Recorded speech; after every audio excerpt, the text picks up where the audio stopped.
নমস্কাৰ সকলোকে এপিএসসিৰ তৰফৰ পৰা প্ৰকাশ পোৱা চাকৰি সম্বন্ধীয় আন এটা ইম্পৰ্টেন্ট খবৰ আপোনালোকক দিবলৈ লৈছো আৰু 2024 বৰ্ষত ইমানটো পোষ্ট ওলোৱা নাছিলে আৰু আজি দেখিছে যে junior engineer civil under the joint category of public works road department and the public works দিছে ডিপাৰ্টমেন্ট যথেষ্ট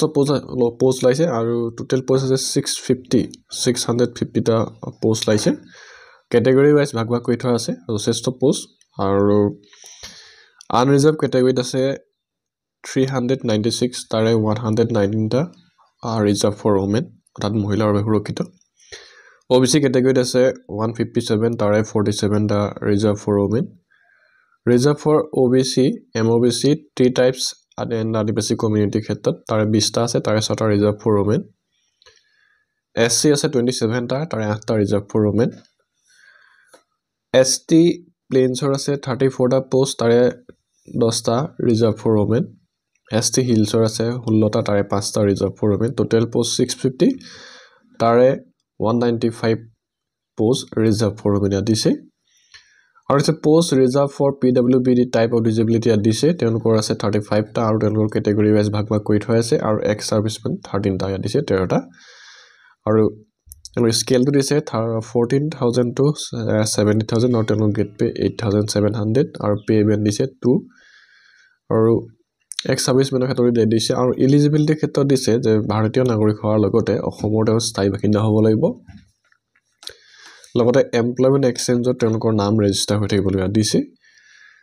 এডুকেশন কোৱালিফিকেশন দিছে চাইলক Candidate must have 3 years diploma in civil engineering in planning, construction, technology from any technical institute recognized by AICTE. Upload relevant all semester year marksheet reflecting the subject and the final pass certificate at DC. Next is that diploma course must be a regular course. Diploma course obtained through distance mode of education by whatever name called will not be considered at this upload relevant valid supporting documents at this সকলখিনি marksheet and certificate আপোনালোকে upload কৰিব লাগিব at this আৰু এই যে ক্ষেত্ৰত দিছে যে 21 to 40 years হলকে apply কৰিব পাৰিব আৰু SC ST হলে 5 বছৰ ৰেহাই অৰ্থাৎ 45 হলকে পাৰিব এপ্লাই কৰিব OBC হলে 3 বছৰ ৰেহাই অৰ্থাৎ 43 years হলকে এপ্লাই কৰিব পাৰিব এক্স সাৰ্ভিসমেনৰ ক্ষেত্ৰত দিছে তেনেদৰে 42 years হলকে আপোনালোকে এপ্লাই কৰিব পাৰিব at this PWBD ক্ষেত্ৰত তেনেকৈ দিছে 10 বছৰ ৰেহাই আৰু বয়সৰ গণনাৰ ক্ষেত্ৰত মেট্ৰিক বা হাই সেকেন্ডাৰী এডমিট বা মাৰ্কশিট বা সাৰ্টিফিকেটৰ যেটো ডেট অফ বাৰ্থ লেখা থাকে তাৰ ওপৰত ভিত্তি কৰি তেওঁলোকে গণনা কৰিব আপোনালোকৰ বয়সটো আৰু no other document shall be accept in light of the above mentioned document for age proof আৰু ইয়াৰ বাহিৰে বেলেগ ডকুমেন্ট আপোনালোকৰ age proof বাবে accept নকৰিয়া দিছে PWD ক্যাটাগৰী ক্ষেত্ৰত দিছে তেওঁলোকৰ to eligible for the consideration under PWBD candidates a candidate must process eligibility must produce necessary certificate issued by the competent authority তেওঁলোকৰ যেটো PWBD কাৰ্ড থাকে তাত তেওঁলোকে দিব লাগিব যিখিনি গভ এমপ্লয় আছে যিসকল গভ এমপ্লয় এপ্লাই কৰিব তেওঁলোকৰ নো অবজেকশন সাৰ্টিফিকেট লৈ তেওঁলোকে এপ্লাই কৰিব পাৰিব আৰু স্মল ফেমিলি নৰ্মছৰ ক্ষেত্ৰত আছে যেটো আমাৰ ফৰমেট আছে এই ফৰমেটটো আপোনালোকে ফিল আপ কৰি আপলোড কৰিব লাগিব অনলাইন আৰম্ভ হ'ব ইয়াত দিছে 5 ফেব্ৰুৱাৰীৰ পৰা আৰম্ভ হ'ব আৰু লাষ্ট হৈছে 4 মাৰ্চ আৰু পেমেন্টৰ লাষ্ট হৈছে 6 মাৰ্চ আৰু ইয়াৰ এপ্লিকেশন ফিজ সমূহ দিছে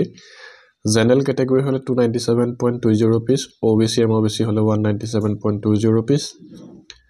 আৰু BPL হলে 47.20 rupees আৰু ইয়াৰ ইম্পৰ্টেন্ট কথাটো হ'ল যে আপোনালোকে এবাৰ পেমেন্ট কৰাৰ পাছত সেই পেমেন্ট আপোনালোকৰ ৰিফান্ড নহয় বা আপোনালোকে বেলেগ এক্সামৰ কাৰণেও হেতু ৰাখিব নোৱাৰে ইয়াত দিছে ডিটেইলছ PWBD ক্ষেত্ৰত দিছে যিখিনি ডিটেইলছ তেওঁলোকৰ যেটো পাৰ্সেন্টেজ থাকে 40% তেওঁলোকৰ থাকিব লাগিব এই বিষয়ে দিছে আৰু এপ্লাই কৰাৰ ক্ষেত্ৰত যিসকলে অলৰেডি OTR অৰ্থাৎ ওৱান টাইম ৰেজিষ্ট্ৰেচন কৰি থৈছে তেওঁলোকৰ বাবে বিশেষ অসুবিধা নহয় তেওঁলোকে ডাইৰেক্ট লগইন কৰিব পাৰিব আৰু যিসকলে ফাৰ্স্ট টাইম এপ্লাই কৰিব তেওঁলোকে apsc.nic.in ভিজিট কৰি তেওঁলোকে ফাৰ্স্ট ৰেজিষ্ট্ৰেচন কৰিব লাগিব তাৰ পিছত তেওঁলোকে এপ্লাই কৰিব পাৰিব আৰু এপ্লাই কৰাৰ ক্ষেত্ৰত অসুবিধা হলে আমাৰ সৈতে যোগাযোগ কৰিলে আমি আপোনালোকক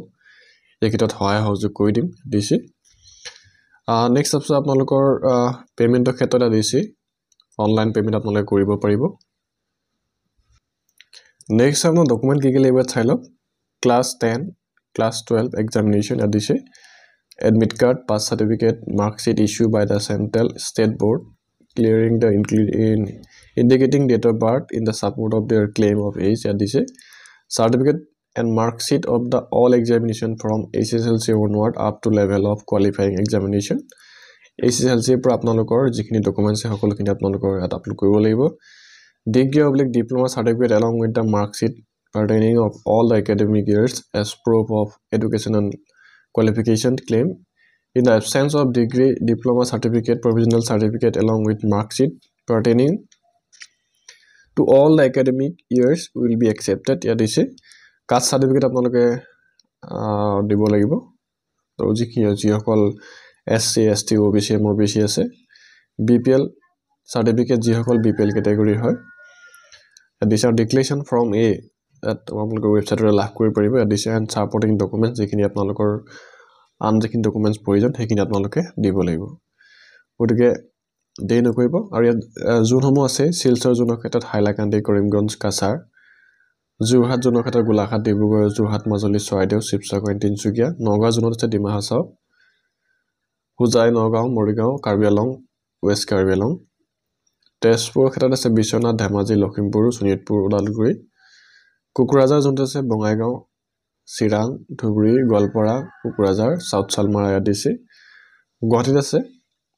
বৰপেটা বাক্সা কামৰূপ মেট্ৰ নলবাৰী দৰং বজালী তামুলপুৰ গতিকে দেৰি নকৰিব আপোনালোকৰ যিখিনি ডকুমেন্টছ হলকে ৰেডি কৰক আৰু ভালদৰে প্ৰস্তুতি চলাওক আগন্তুক দিনৰ সফলতা লাভ কৰক তাৰে কামনা কৰিলো ভিডিঅটো যদি ভাল লাগিছে এটা লাইক কৰি দিব আৰু আগন্তুক দিনত ইয়াৰ লগত জড়িত প্ৰতিটো খবৰ আপোনালোকক আমাৰ চেনেলটোৰ দ্বাৰা আগবঢ়াই থাকিম ধন্যবাদ